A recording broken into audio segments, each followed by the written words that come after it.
I'm Catherine Buxton, and since discovering the joy of meditation in my late 30s, I've been on a journey of self-discovery that has introduced me to some fascinating ideas. Join me as I take a deeper dive into the areas of our well-being that we just don't give enough attention to.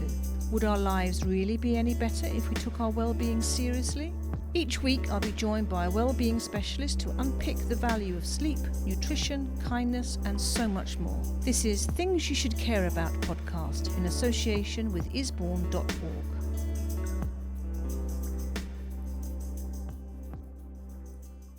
So, welcome to Things You Should Care About podcast with me, Catherine Buxton, in association with Isbourne.org, Cheltenham's premier wellbeing centre.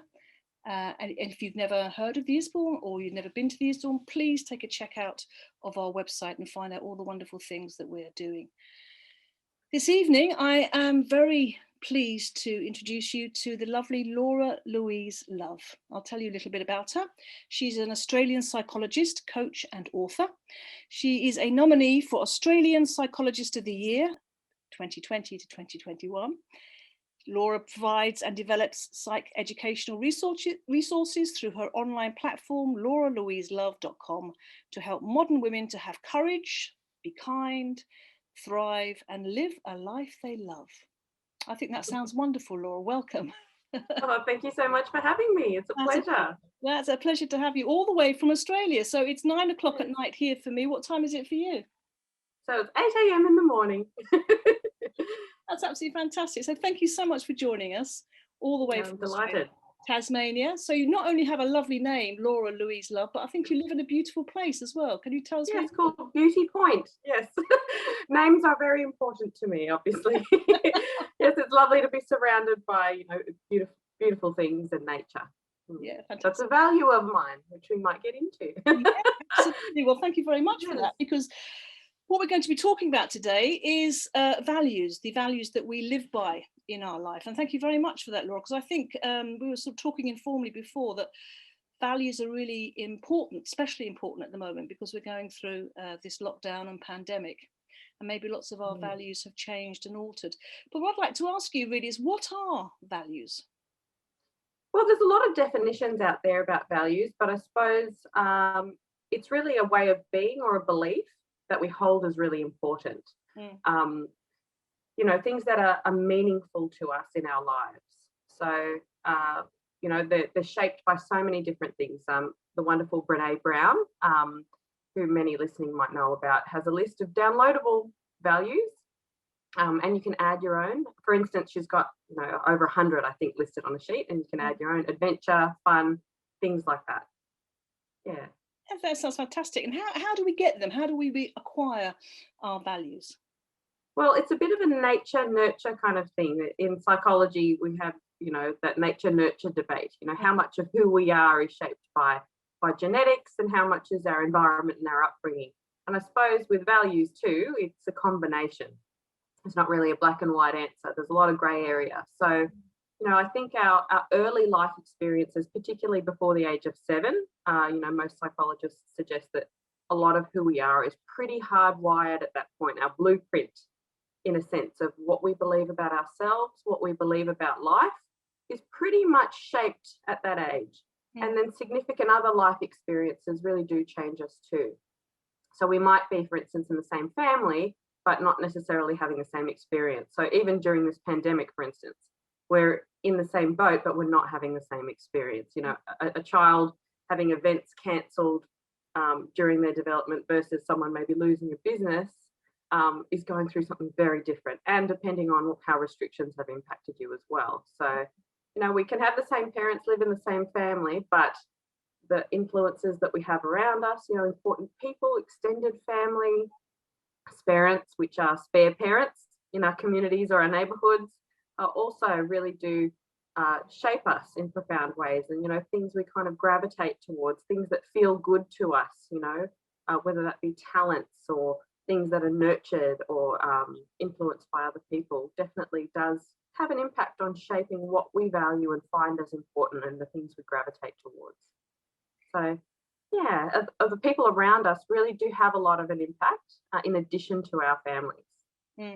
And I guess religion, etc., those kinds of things. If you come from a very religious family, those would shape your values. And how we interpret that too. So, you know, you might come from a very religious family and become very religious, or find that wasn't quite for you and move in a different direction, depending on you know, how you kind of felt about that.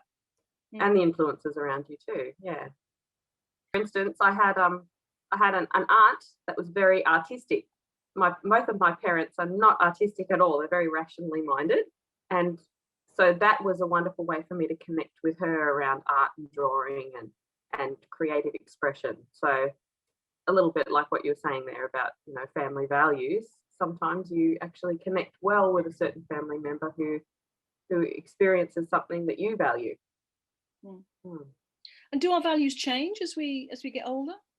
Yeah, I think they definitely do. I think maybe there's some core beliefs and values, especially from some of those early models that we have growing up, that maybe don't shift, some real core beliefs. But I think as we get older, they definitely do change in their priority. I know since becoming a mum, you know, family is one of my highest values, for instance. And so I'll kind of shape my life decisions around making sure I'm not sacrificing that value to pursue other things. So whereas when I was younger, I probably would work really long hours and you know, to my own health and detriment.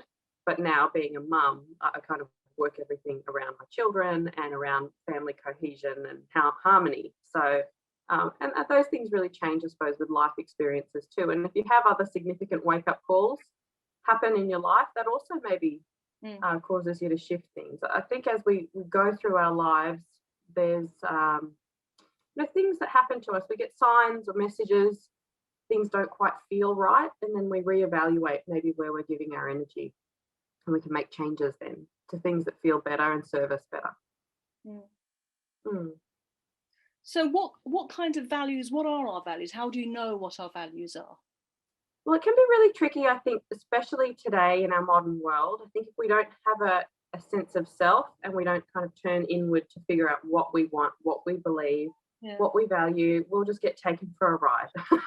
You know, there's so many influences out there telling you what to believe, what to think, what movement to latch on to. It's really important to kind of put your hand back on your own heart.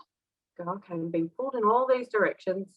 What do I believe? What do I value? And that can be tricky because we live in such a fast-paced world that we actually need to slow down and connect with ourselves. And so, you know, you're a big proponent of meditation, for instance. So any kind of strategy you have to go within, to drown out the voices of others and listen to yourself and make decisions from that, is kind of where it all starts.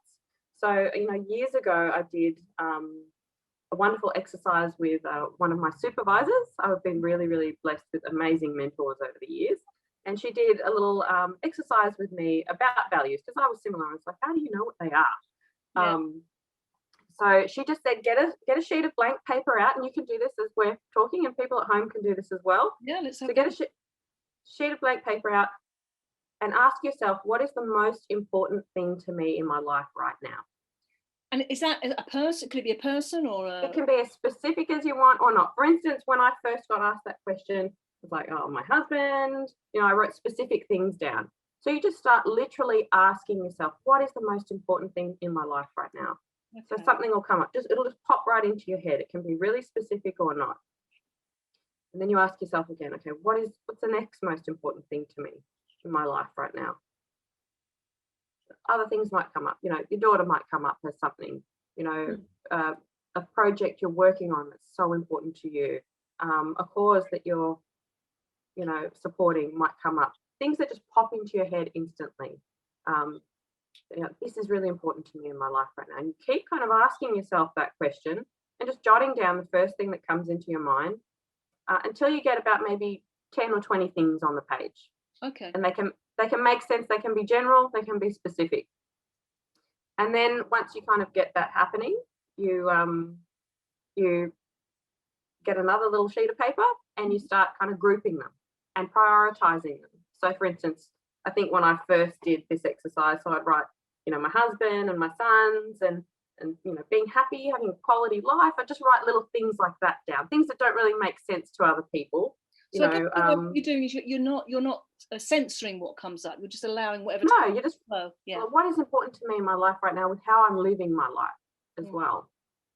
And so you just kind of write that sort of stuff down, you know, whether that's, you know, creative expression or art or contribution or, you know, being able to grow, being physically healthy, being fit, you know, jot all those sorts of things down. Then you kind of move to another sheet of paper and you group them in areas. So what keeps coming up? It's like lots of family members. So family is an important value. Or, you know, you're wanting to try and create a life that you've got more freedom and time. So freedom might be another value that you've got there. You know, contribution, generosity, making a difference, health. And you group those together and you put them down and you have a bit of a think about the priority that they came in when you jotted them down. Okay. And then you think about maybe how you'd like them to be, because we're not always living our values. Sometimes you might jot down a whole bunch of really materialistic things. These things are so important to me. And that might not fit with how you actually want to be living your life. So then maybe once you've grouped them, you can start going, oh, okay, I might need to shift my priorities a little bit. I'm living in a way which isn't really, when I'm looking at it in black and white, how I want to be living. And then you can maybe set some goals and intentions around that. Maybe you want family to be higher up the list. Maybe status or, you know, job security is up the top there, and you're thinking to yourself, geez, that's not how I want it to be. I want to make some shifts. So then you can, you know, reorder them and set some goals and intentions around living in a way that really does fit a bit better with you. Because sometimes I think a lot of what we feel we're meant to do and meant to believe, especially as women, is shaped by, you know, maybe things we've picked up as a child about, you know, what a woman should be in the world, what you should value, what you should act like, and then, you know, friends and peer group as well. And so actually looking at it in black and white, grouping those things and then making mindful choices about reprioritizing those things, it can really powerfully transform your life. It's a very simple little exercise. And you can take your time to really do that and just jot down everything that comes to your mind and think about what groups does that fall into, what priority does that really come in with how I'm actually living my life and how would I like it to be. And then I need to actually be making some changes there, because it really does feel really good when we're living in alignment with our values and actually our behavior, our words, our actions fit with our true core beliefs and values. We feel good in our bodies. When we go against what we actually really want for our lives and how we want to be living, we feel bad. We feel disharmony. We feel, you know, dis-ease within ourselves. And so moving towards greater alignment with our true kind of purpose and values helps us to be the best version of ourselves possible. So it's pretty important, really, and we're not really taught much of this stuff in school or out there. No, not at all. And I suppose an exercise like that is something that you can keep coming back to. Oh, I've done it so many times. I think I did it first when I was an early career psychologist. I did it 5 years ago, and then I did it again recently. Because I think as you go through life experiences, you think, okay, this is how I'm living my life, and that's what's important. But major life events have happened to cause me to shift who I am as a person, prioritize different things, value different things more. And so I need to kind of reevaluate it a bit. And then mindfully make choices to match up with that too. So yeah, it's very important. We hear so much about living our truth, but so often people are like, what is my truth? I don't know. And it's a simple exercise to just get quiet and still with yourself and figure that out. And I think a lot of what actually comes through in meditations, you know, I'm a big proponent of tapping, which you've done podcasts on before. That's also a great way to get in alignment and in tune with what it is you really believe and value, not what other people are maybe telling you or influencing you to do, but what actually feels right in your heart to make a decision in life. Because, you know, in life we've got to put our big girl pants on and make decisions, and it's hard and awful, and set boundaries with people. But if we're not sacrificing ourselves, we're being true to ourselves in that process, we can do it with a lot more kindness and integrity. So I'm interested because you said you did it, you redid it again recently. Was there something that happened, or was there something that you felt in yourself that wasn't quite right? You felt a kind of dis-ease? Well, having 2 children and going back to work very quickly, a little bit occurred there, Catherine. So I think, yeah, I did it last time before I had children. So, and I suppose then you're thinking in the back of your mind about leaving a legacy and living a healthy, vital lifestyle. And you know, obviously body changes and things that happen during pregnancy make you kind of have to be more conscious about things. Maybe you could have just, you know, eaten anything when you were younger and it was fine, but now you've actually got to be more mindful about your self-development and your growth. Otherwise you're really crabby and all over the place and a mess. And you've got to be more mindful of that when you've got maybe less time, because little people are on top of you all the time. So and what value we kind of put on our career, and what things we choose to say yes to or not. For instance, saying yes to something like this, you know, for me, contribution and growth and, you know, spiritual development is so important, and, you know, shining a light for other people. So in all the work that I do, I make sure that kind of is an overarching influence. You know, you can be asked to do many things and be pulled in so many directions, but you've kind of got to go, does this align with, you know, what I'm actually trying to do and how I'm actually trying to live my life? It makes decision making a lot easier when you do that, but you've actually got to just take that time for stillness and go, okay, what do I want? Because it's easy to just say yes to everyone. People are very happy with you when you do that. It doesn't feel good for you. You tear yourselves apart when you're constantly being a people pleaser and saying yes to everything when you really want to say no to a lot of stuff. And another thing we're not taught as women. And also, you know, I think if you want to say no to something, you don't have to justify why. Exactly. No is a complete sentence. But it takes a long time to learn that. Yes, absolutely right. You're absolutely right. So do you think then your values become more unconscious, that you unconsciously, you know, moving through life, flowing through life, living your values? Or do you feel that you, like with the exercise, I suppose, that you do sometimes need to stop and consciously say, hang on, where am I at? What's going on here? And what are my values now? I think, you know, whether consciously or unconsciously, what we do believe about life is reflected in everything we do. But I think if we want to really be living a life of integrity, where we are aware that our actions, our words, our, you know, professional choices, how we live our life is matching what we really want, we kind of need to be conscious about it. We need to do that self-development and find out what it is that is important to us, what we value, how we want to live our life. You know, I think I was quite unconscious about my values and not clear on them, but your values do come through in the work you do. I think there's a quote by Elvis Presley that says, you know, values are like fingerprints, and that it's left over everything that you do, whether you mean to or not. So it is important to kind of get intentional about our values, because it makes living, you can live with a lot more integrity that way, and, you know, not feel that you're, you know, maybe acting unethically or things like that. So yeah, getting clear about it definitely makes life easier. But if you're unconscious about them, they still are evident in the work that you're doing regardless. So you work a lot with women, which is fantastic. As a woman, that's great. Yes. I'm coming with the fact that is this kind of work, is this very is it very particular to somebody who has the time and the energy to be able to do it? I'm thinking of your single parent mum. She's absolutely up to here with it, you know, trying to look after a family and trying to keep down a job. And she may be having to take a job because there's nothing else around, which actually isn't in line with her values. Yeah, exactly. So it can be difficult, you know, especially with what's happened in the world at the moment. We might have all these values of nature and health, and we're in lockdown in our homes. So I think you can do what you can with where you are. And I heard some great, I follow this lady called Christina Kuzmic online, you might have heard of. And she said she's a parenting educator. And, you know, she mentioned, even though you're not exactly where you want to be in your life, maybe it isn't looking the way you want it to. It might not be there right now, but you're moving towards it. So I think even just the phrase right now, you know, this is how it is. I've got this job right now. It might not be exactly compatible with what I want, but I'm moving towards it.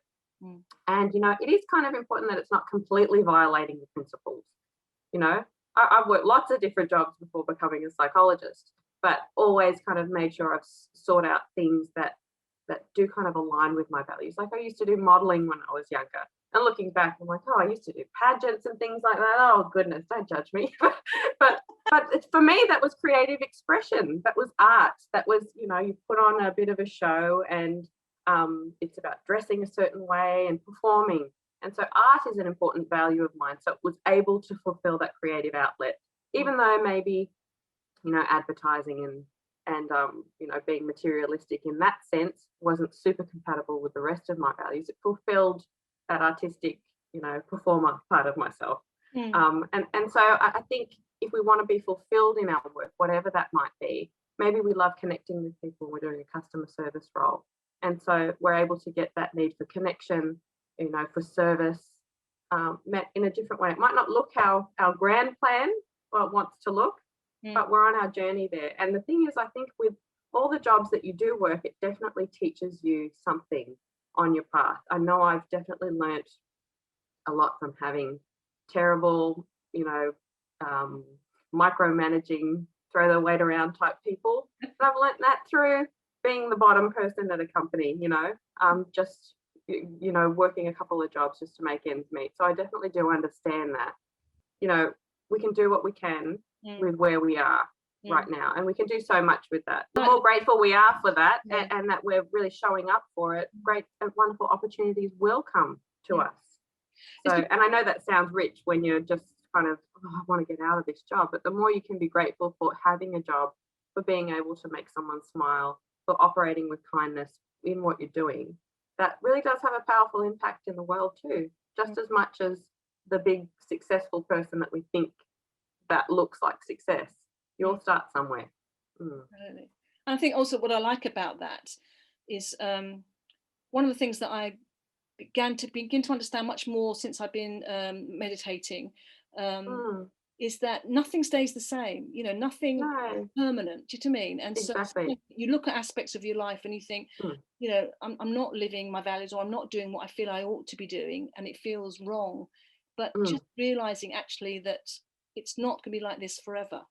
You know, that's quite a powerful thing to build on and to recognize, and helps you. It is the way it is right now, and I'm moving towards how I would like it to be. And I'm being grateful for what is, because maybe what is right now is teaching you something you need on that journey.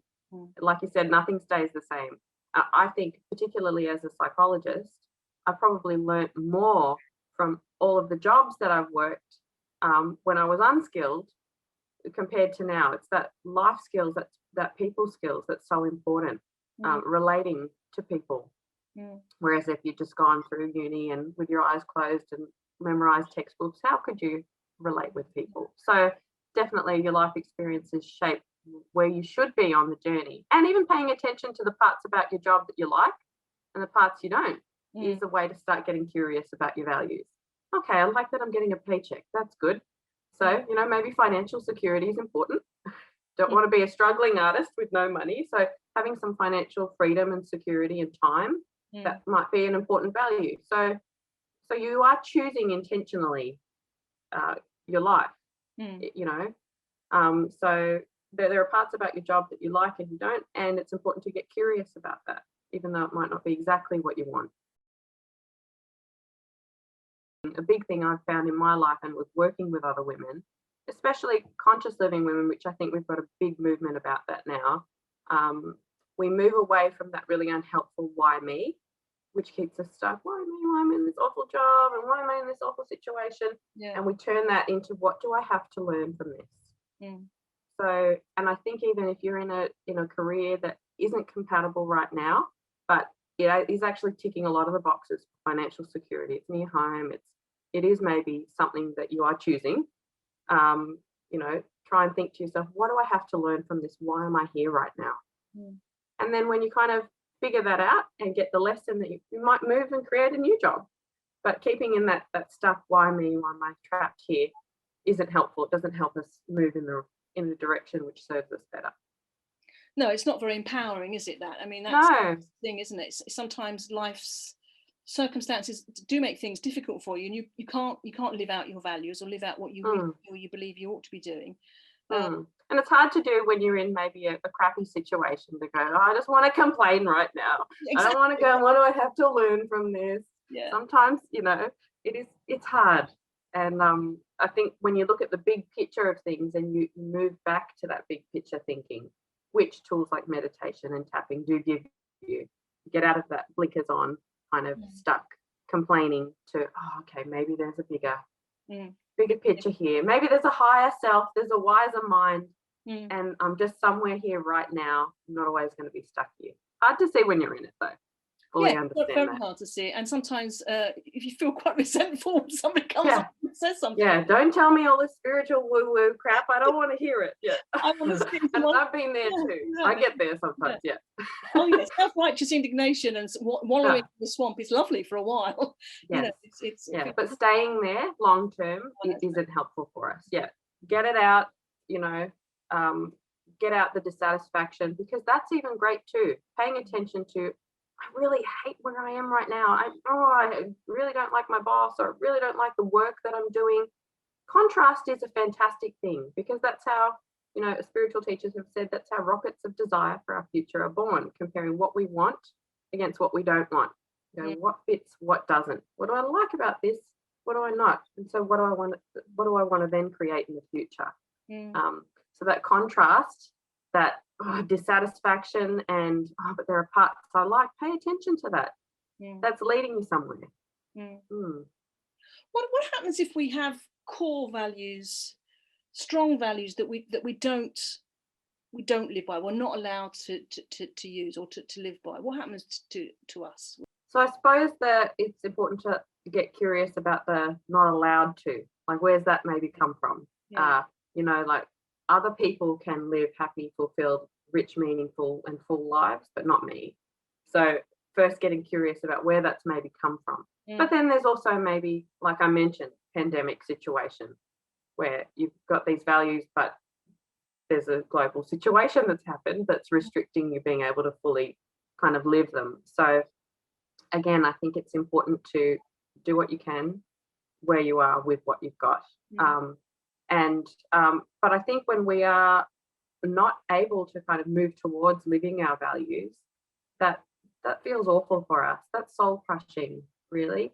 I remember doing a psychological abuse course once, you know, to help, you know, people that are in, you know, situations where they're being abused, especially in domestic kind of situations. And one of the biggest things I remember the presenter saying is that, you know, what these are, it's often like a man and a woman in a domestic violence situation, and the mental abuse that can happen. And often what that person does that's most damaging is take away the hopes and dreams of the other person, that you will never be able to achieve or move towards your dreams and hopes, completely cut them off. And that is the most soul-crushing, awful thing, to feel like there is no hope. So, you know, it might be important, I think, to get curious about why aren't our values able to thrive? Why aren't we allowing ourselves to match up with them? Are we trying to live to make our parents proud? Are we maybe holding on to a belief we picked up on in our family patterns when we were younger, that's not allowing us to maybe break free of those things and do something different because we haven't seen it done? Or, you know, are we letting go of hope, you know, that it's possible for us as well? So, yeah, it's important, again, to get curious about that stuff and move towards it. You're right. Hope is such a, well, it's the most important thing, isn't it? If you don't have hope, you can feel absolutely, you know, the absolute worst. And I think what I think has happened a lot in this pandemic as well, is people have lost a lot of hope. Yeah, and we go to that catastrophizing brain. I think a lot of us, especially women, are, you know, the default is the pessimist. I definitely have to be mindful about being optimistic and positive, because that default catastrophizing program is thinking the worst constantly. And we just need to sometimes put one step in front of the other. We might not be able to see the whole staircase, as the old adage goes, but doing the next right thing for us, again, stems from our values. Just put one foot in front of the other, doing the next thing that feels right for us in whatever situation we might be in. And I don't think that can really lead you astray. What do you think the link is between value and ethics? Oh, they're very intertwined. So I think when we profess our values but we don't live them, that's unethical. When our behavior, our words, our actions don't match things in life that we know and hold as most important for us, and we go against that, that's really unethical. When we match up and we're being authentic, we believe certain things strongly, our words and actions and behaviors match with that, that's integrity, that's ethics. So it is really important, and living an ethical life, which can be a value for a lot of people, and even in professions like psychology, for instance, ethics is very highly valued. And so if we can live a more ethical life, it means living in greater alignment with our values and living our truth, not saying one thing and doing another. I was reading this article, which I thought was really interesting.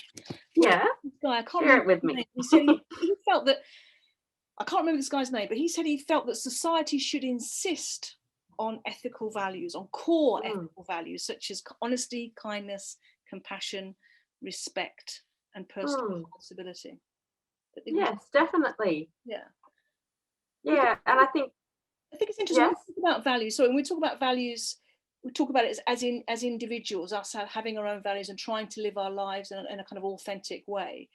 Does society have a role to play in that as well, in insisting that we live ethically, we live by our values? I think professions definitely do, and I think we have a system around that because people probably have behaved in very unethical ways in the past. For instance, I think psychology, for instance, you're really holding people's very vulnerable positions in your hands, and so it's really important that you treat that with care and integrity, and in a way that does no harm. I think that's one of the first tenets of medicine, for instance, first do no harm, that Hippocratic oath. And so a lot of our professions really have that, and I think that's probably developed over years when things have gone really badly and people have behaved in unethical ways and maybe abused their power. And I think that is really a big movement that's happening at the moment. People being in positions of power and maybe going further into ego in that, and then abusing that power and that trust rather than using that power to serve and be more ethical and in alignment and operate with greater integrity, which is how we should be moving.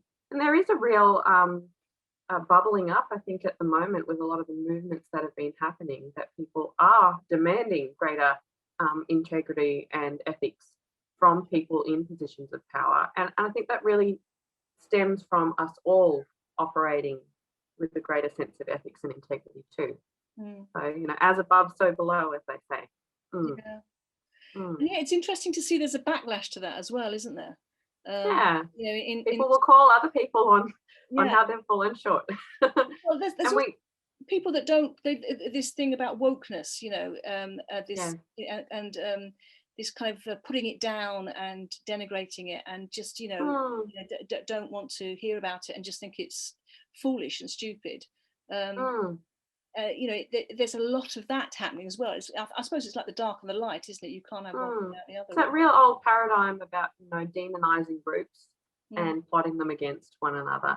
And I think that has come a lot through in the media. What is sensational, what gets people tuning in, what gets people riled up.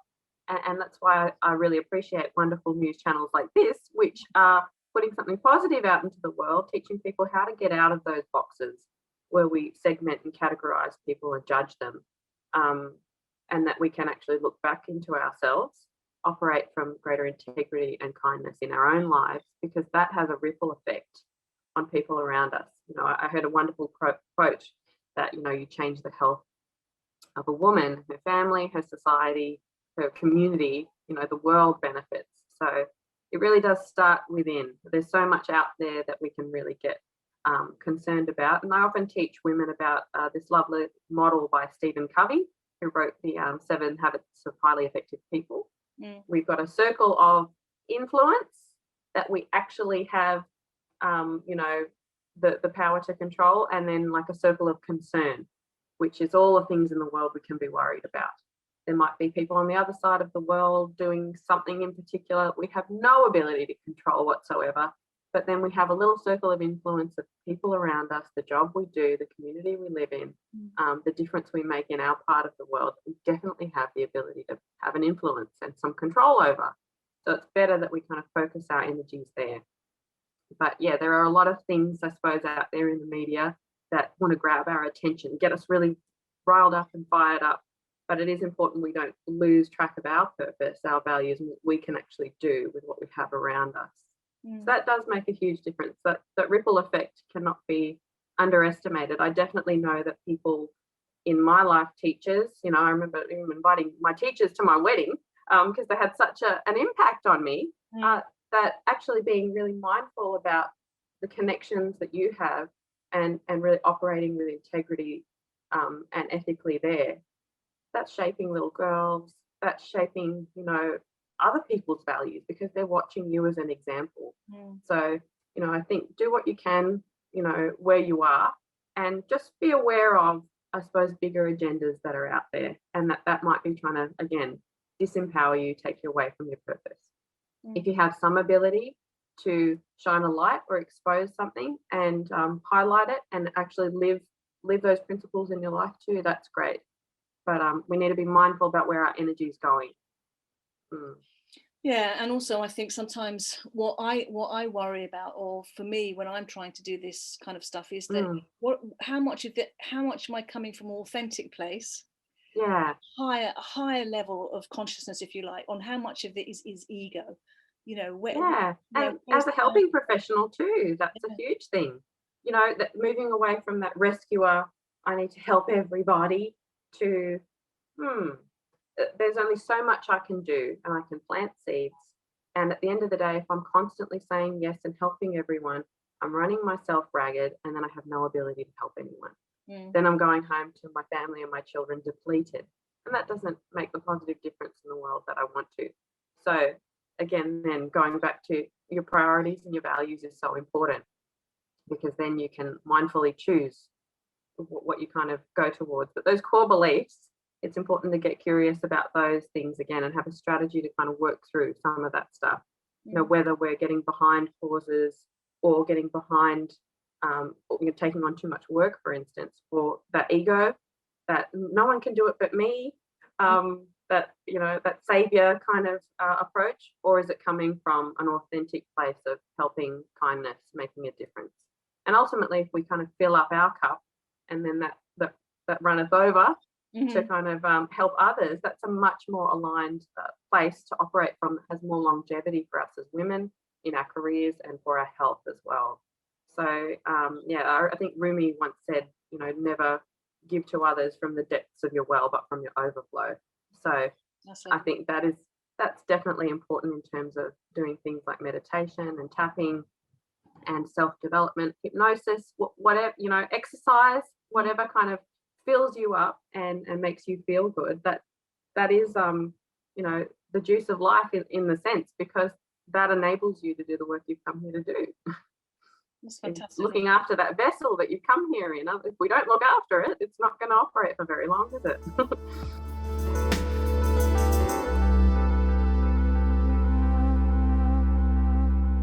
So Laura, we're coming to the end now, and I'm going to ask you the last question in a minute. But is there anything that you would like to talk about that you think we haven't covered so far in this podcast? Anything?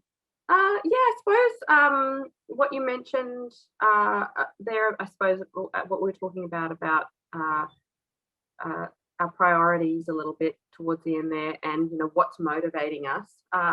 Especially, there might be a lot of women in helping professions that are listening, and mums. And what I've found is really helpful as a professional woman, especially when you are helping so many people, it can get very depleting. One of my wonderful supervisors once told me that it's important to not only have peers that are where you are on your journey to discuss things and kind of bounce ideas, and you can have a really good debrief with and just share your experiences.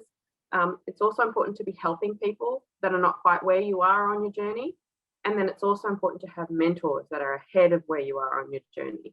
getting that balance kind of right has really helped shift my energies. I found as an early career person, for instance, constantly in that rescuer, saving, helping, not great with boundaries, it really depletes you. You're constantly getting, sucked down because you're dealing with such heavy work. Having peers to kind of and colleagues to connect with is important, but then also having some mentors that are where you want to be in your life in the future. That's so important because you learn so many great things from them and you can move towards how you'd like it to be.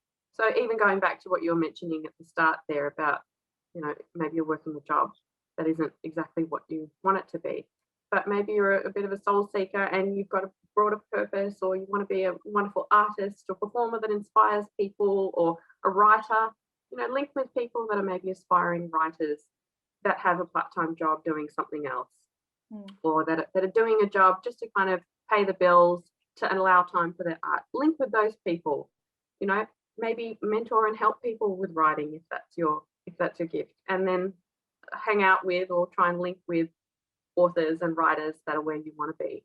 That helps kind of move you in a positive direction. It helps you teach, learn, and grow.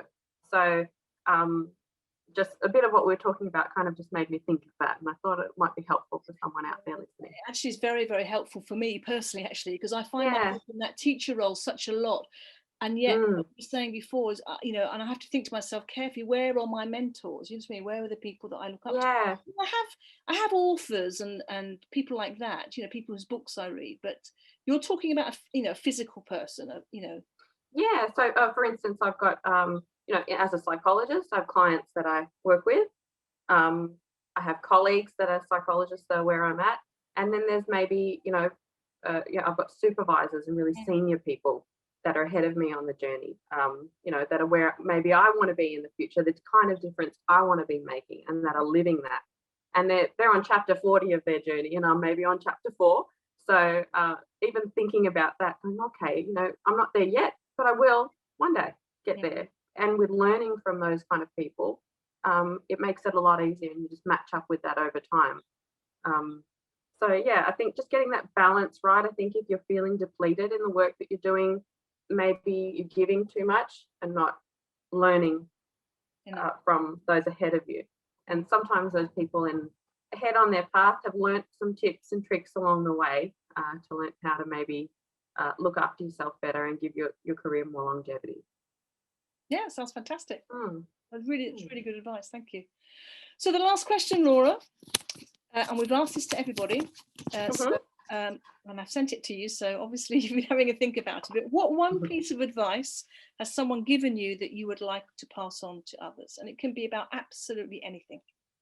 I thought about this when you asked me this. I thought I'm the quote lady in my life. Like everyone, if they want to know a quote, they ask me, because I seem to always have, quotes in my head. But I thought I'm not going to give a bumper sticker answer.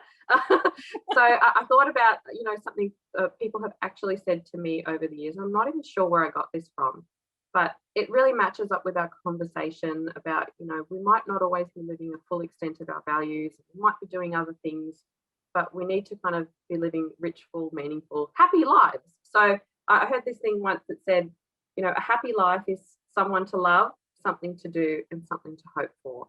And I think if we can, in that combination, be living as true to our values as possible, then that is the secret to a happy life. So someone to love, something to do, something to hope for. And like we mentioned, hope is such an important thing. Don't ever feel stuck, because things are so changeable. And it's teaching you something. What is the stuck stuff teaching you right now? It's definitely, important stuff that you're going to be learning on your journey that will help other people.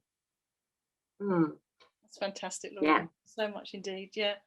I've really enjoyed our chat today. Thank you very much. Yeah, me too. From Australia. That's wonderful. Yeah, really, really. Yeah. So I hope those listening get something out of it, and I really encourage them to actually just take the time to sit down. What is most important to me? Put it down.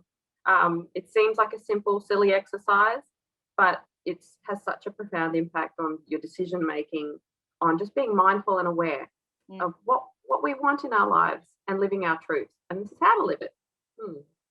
And if people are interested in finding out a bit more about you, where can they find out some more, Laura? Yeah, so they can go to lauralouiselove.com. I've got heaps of psychoeducational articles and videos on there. I've also got some online courses coming up soon, and I've also got a public Facebook page as well, which I'm always trying to post happy, uplifting things that are in alignment with my values, and hopefully shining a light so that other people can do the same.